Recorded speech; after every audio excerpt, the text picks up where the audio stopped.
Bwana wa majeshi, jina lako litukuzwe. Mfalme wako uje, mapenzi yako yatimizwe. Turakwegereje umunsi wa none. Ubwami bwawe nibuze, ubushake bwawe buganze. Umunsi wa none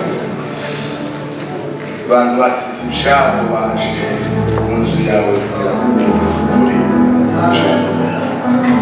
urakoze Mana y'ibihe mukawera na ganze perezida Yesu.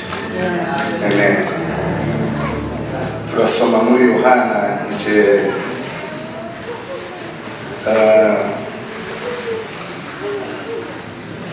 jewe ndavuga ijambo n'abatumwe bo muri yo batabampaye ngo twasengaga bamaze kutubwira haje rino jambo nijye tugiye kuganiraho iminota muri Yohana igice cya mbere ku murongo wa 26 no n'igice cya gatatu ku murongo wa 14 niyo tugiye kuganira.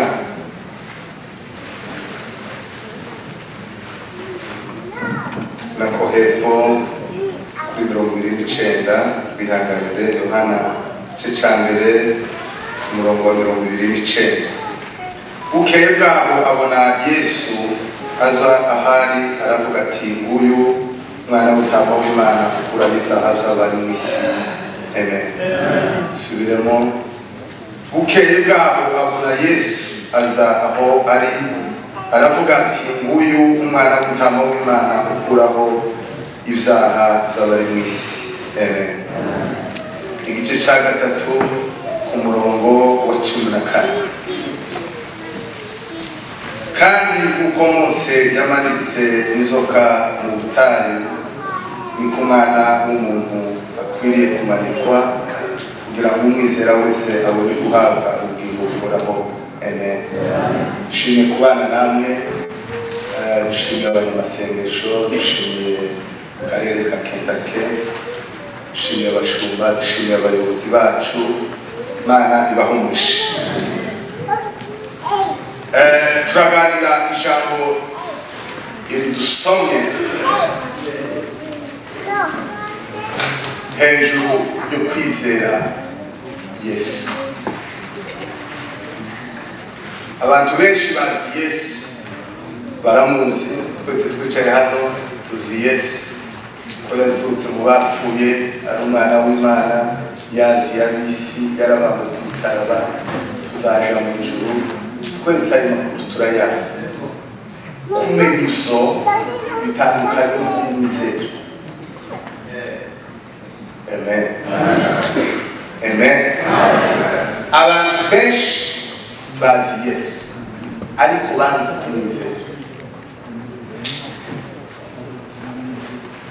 Aricyo kintu gikomeye cyane.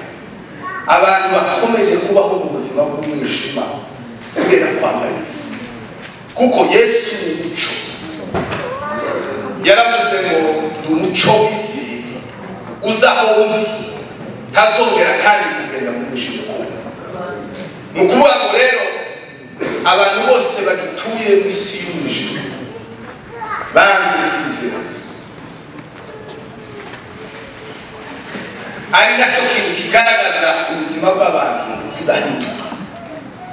Kumenya Yesu ntibishobora guhindura usibye kumwizera. Amen.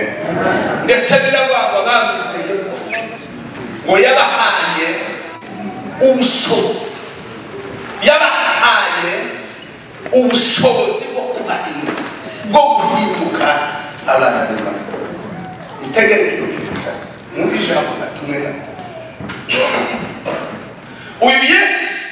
Abakomeye bananiwe kumwizera, abatunzi kamwe bananiwe kumwizera, abasomyi byarabacanze, abakomeye b'isi kwizera umwami byarabacanze, abanyedini kwizera umwami Yesu byarabacanze, abafarisayo babanye na Yesu ariko baranze kumwizera bari bafite ijambo ibimwanditseho ibyahanuwe ariko kandi bari babizi neza ariko bakumwizera bigatuma ubuzima bwabo n'imibereho yabo idahinduka ari nacyo kibazo dufite mu bwoko bwanje cy'abantu batarizera Yesu banze Yesu bakomeza kumukorera ariko barabanze. Yohana yaje abatirisha amazi ariwo mubatizo wo kwihana abwira abantu ngo mwihane isahaza mutege inzira umukiza agiye kuza agakiza ariko kwinjira mu muntu atihana. Hello. Irembo ry'umukiza no kwihana. Hello. Tegere. Arababwira ngo uzaza hanyuma iwasaba batirisha umwuka n'ibintu. Ngo Yesu bamaze kuza Yohana arabwirekwa. Yohana niwe wamubonye arabwirekwa arabwisuri. Bibirabwira ngo nawe tiyaramuzi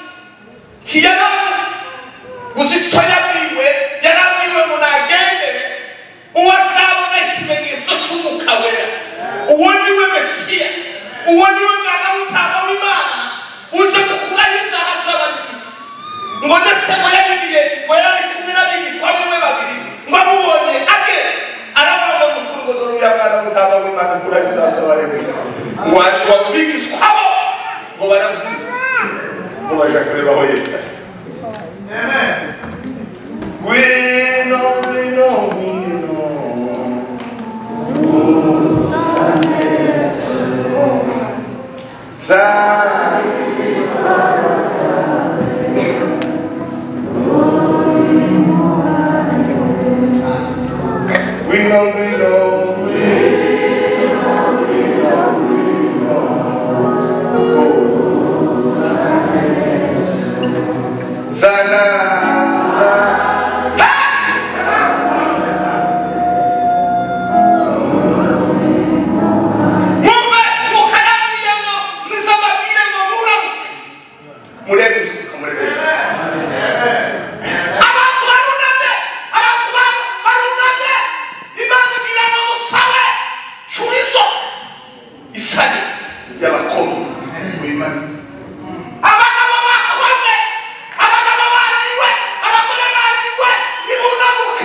Yesu yarafashwe guki wabujeza mwaka Herode ngo baranganaga